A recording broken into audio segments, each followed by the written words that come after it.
porque hoje é segunda-feira, é nosso convidado, como habitualmente, José Rocha Diniz, diretor do jornal Tribuna de Macau. Boa noite.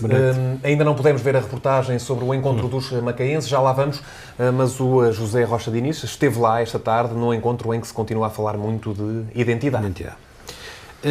Bom, e foi um debate muito interessante e realmente é muito interessante assistir a esta oportunidade que os encontros dão de trazer ao de cima algumas questões muito importantes da comunidade macaense.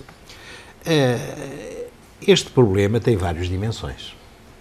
Em primeiro lugar, uma dimensão que podemos chamar político-institucional.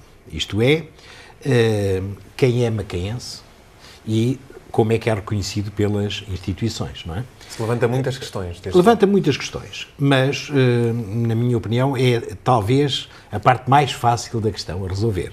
Porquanto, de um lado, de uma forma geral, tem sido resolvida, quer no tempo da administração portuguesa, quer com a RAEM, portanto, há, digamos, um grupo social que é conhecido como os macaenses, portanto, está mais ou menos resolvido.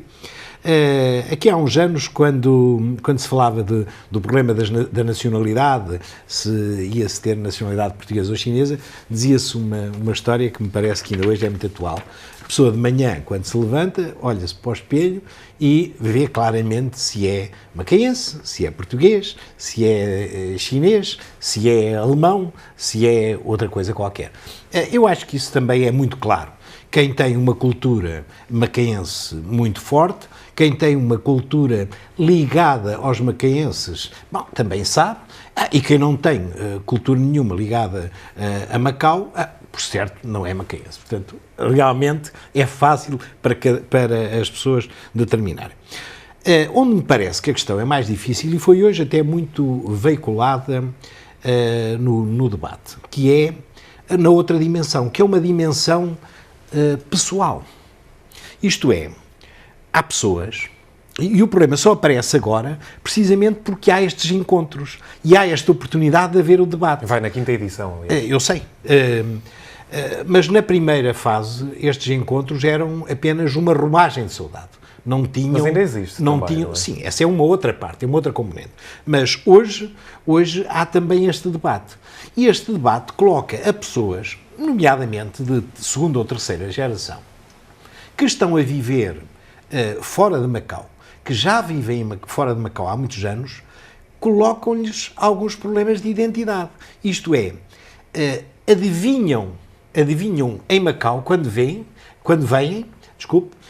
adivinham uma outra, uma versão cultural que eles não se tinham deparado enquanto vivendo na Austrália, na Califórnia, etc. Está a ver? E, portanto, quer-me parecer que estes encontros são muito importantes neste aspecto de permitir que esta gente da segunda, da terceira geração, porque, enfim, os mais velhos, esses assumem-se como macaenses claramente, não é? Mas todos aqueles que não nasceram aqui em Macau, mas que descendem de famílias macaenses, todos eles descobrem em Macau, esta outra componente, seja pela comida, seja pela língua, seja pela diferença, pela especificidade de Macau, todos eles encontram isso. E eu acho isso realmente muito interessante, vem dar uma justificação muito maior aos encontros de macaenses e, ao mesmo tempo, vem dar a cada uma das pessoas esta capacidade pessoal de se reconhecer numa cultura que, enfim, se calhar, se não tivessem contacto com ela, eles limitavam-se a ouvir dos ascendentes e, portanto, não lhe davam aquela importância. Portanto, é muito interessante isto. É interessante também ter falado nessa situação dos macaenses de segunda e terceira geração. Se nós formos a ver também na lusofonia, há portugueses de segunda e terceira geração que têm alguns problemas de identidade, mas nesse caso existe também esta mistura étnica do macaense e isso levanta outras questões. O problema é este, como diria o saudoso doutor Henrique Sena Fernandes, o macaense é aquele que tem o pai português e a mãe chinesa. Ele reduzia isto. Era, portanto, a mistura, não é? Também não podemos limitar, ou ao contrário, mas por norma, porque foi assim que sucedeu. E não era só chinesa, era também malaia, era também Índia, da Índia, porque, enfim, são a história deu-nos esse legado.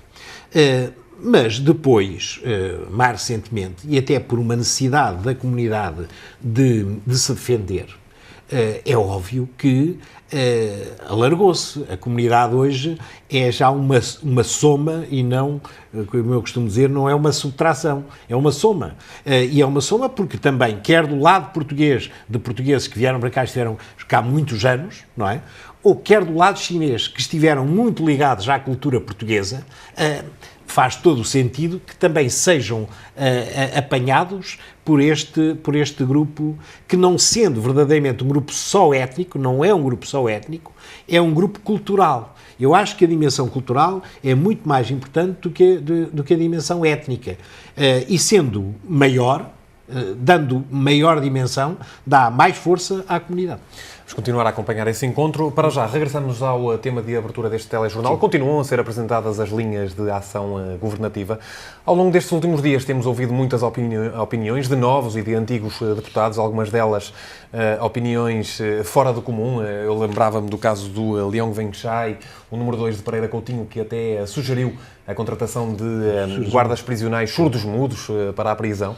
Não sei como é que isso poderia funcionar, mas de que forma... Eu perguntava-lhe era... Estes deputados estão preparados para a responsabilidade que se exige numa Assembleia Legislativa? Bom, eu já tenho escrito muito sobre isso, não é? E toda a gente sabe que a minha opinião é que realmente esta Assembleia está muitos furos abaixo das Assembleias anteriores. Realmente, e custa muito dizer isto, mas a verdade é que o facto de haver mais gente veio demonstrar menos competência. Menos competência até por uma razão muito simples, é que faltam legisladores. A Assembleia não era apenas... Tem um trabalho fundamental. A Assembleia, pois, o trabalho da Assembleia era preparar a legislação, era ajudar o Governo, porque aqui tem uma componente política menos forte que no Parlamento, que nos Parlamentos, mas era ajudar a acompanhar o processo legislativo e também a legislar quando fosse caso disso. A verdade é que esta Assembleia está transformada, digamos, numa caixa de ressonância, quase uma caixa postal dos queixumes da população, dos diversos setores da população. Não tem mal nenhum, isto está bom, é também uma das componentes, não é? Mas não tem a força que deveria ter, quer na fiscalização das ações governativas. Depois... Há incompetência de muitos deputados? Eu já disse isso. Quer dizer, não parecem preparar-se sobre isso. Eu recordo que ainda há pouco tempo havia um legislador que patrocinava a desobediência à lei. Ora, por amor de Deus, um deputado a dizer que compreende que determinado setor haja de forma ilegal, isto é verdadeiramente, digamos, é quase um caso de polícia, não é? Isto não faz sentido. Bom, mas o que eu também queria dizer é assim, é que, evidentemente, não é fácil. Especialmente não é fácil porque, nesta fase do processo, espingardeiam para todo lado.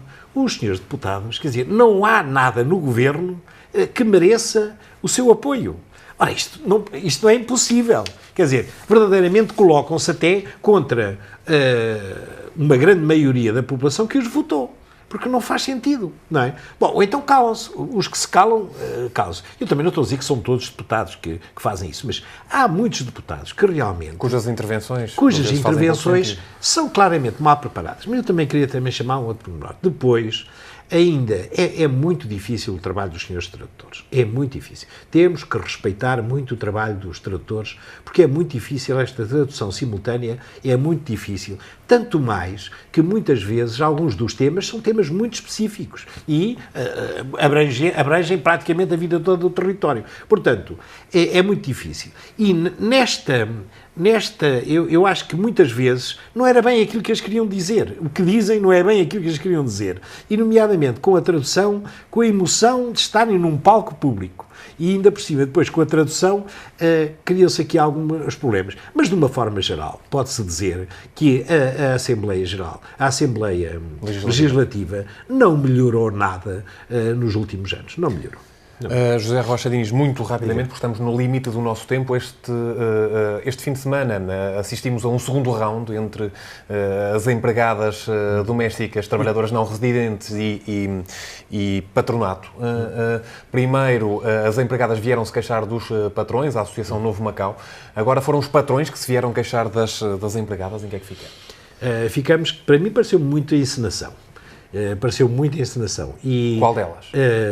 Especialmente a segunda. Portanto, os patrões que se vieram queixar das empregadas domésticas. Pareceu-me bastante. E o que para mim indicia claramente é que a Associação Novo Macau vai continuar a fazer a sua campanha contra os não-residentes, porque deve ser isso que lhe está naquela cabeça. Agora, aquilo é uma coisa num regime ou num sistema pluralista como o de Macau, aparecerem pessoas todas de óculos escuros e de cara tapada, é verdadeiramente uma coisa surrealista, só própria de quem realmente não tem respeito nenhum pela democracia.